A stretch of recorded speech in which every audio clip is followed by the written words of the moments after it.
Nawawi dengan kumpulan-kumpulan hadis dalam kitab Riyadhus Shalihin ini adalah sebagai pengingat kita bahwa kita ini hidup di dunia ini hanya sementara.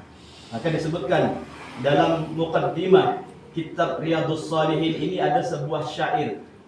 Dikatakan inna lillahi ibadan futana. Allah itu memiliki hamba-hamba yang cerdas. Siapa hamba-hamba yang cerdas itu? Tolakud dunya wa khaful fitana. Mereka ini adalah orang-orang yang mentalak dunia, menolak dunia dan takut akan adanya fitnah yang ada pada dunia.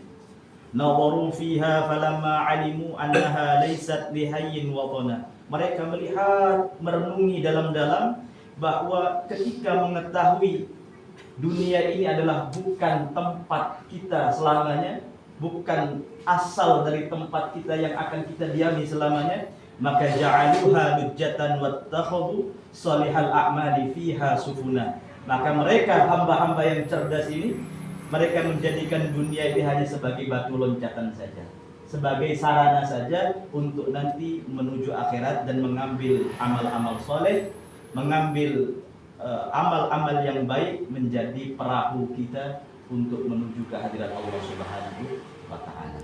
Maka saya jadi teringat dari suatu kalam dari Imam Abu Nu'aim yang mengarang kitab Hilyatul Auliya.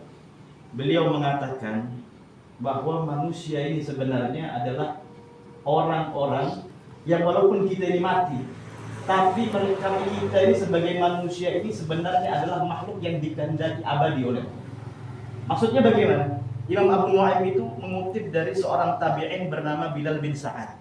Beliau mengatakan kepada manusia, ya ahlal khulud innakum lam tukhlaqu lil fana wa innama khuliqtum lil abad.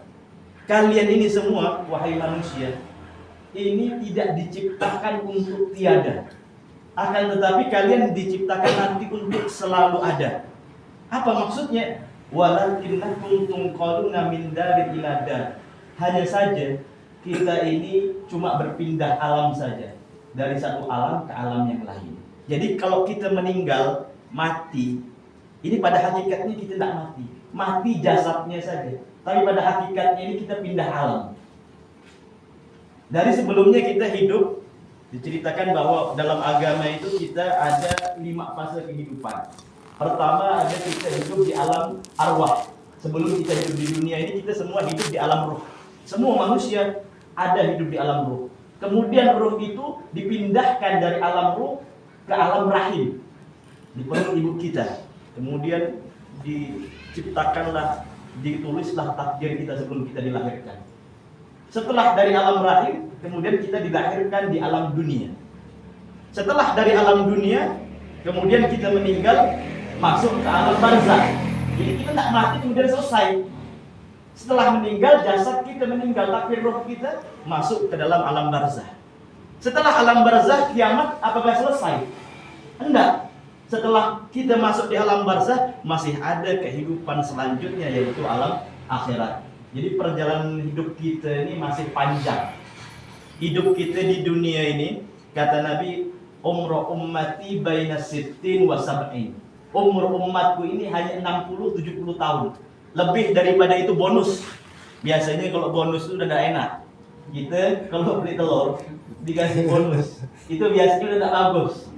Begitu juga umur kita. Kalau umur ini udah bonus, biasanya udah banyak penyakit. Tadi Bang Tenta curhat juga. Nah, udah sempat ke dokter mata. Belum lagi banyak pantangan. Jadi kalau kita hidup udah 40, jangan 40, kadang 35 udah terasa dah. Tak boleh banyak makan kacang-kacang. Nah, kayak itu, ngapa ya? Asam urat. Tak boleh makan yang banyak gula. Ada apa? Penyakit gula, diabetes. Tak boleh banyak makan yang santan-santan, kolesterol. Tak boleh makan yang tinggi garamnya, asin, darah tinggi. Itu kalau kita sudah menginjak 50, 60 itu tinggal sakitnya saja.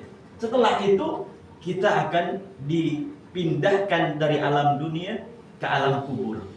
Maka sungguh dikatakan di sini orang yang memikirkan hal tersebut ini adalah orang yang cerdas. Karena apa? Memikirkan bahwa kita ini hidup di dunia ini tidak lama. Ada di alam kubur. Berapa lama kita di alam kubur? Kita berada di alam kubur ini sampai hari kiamat. Kalau kiamat 1000 tahun lagi, berarti 1000 tahun kita di alam kubur.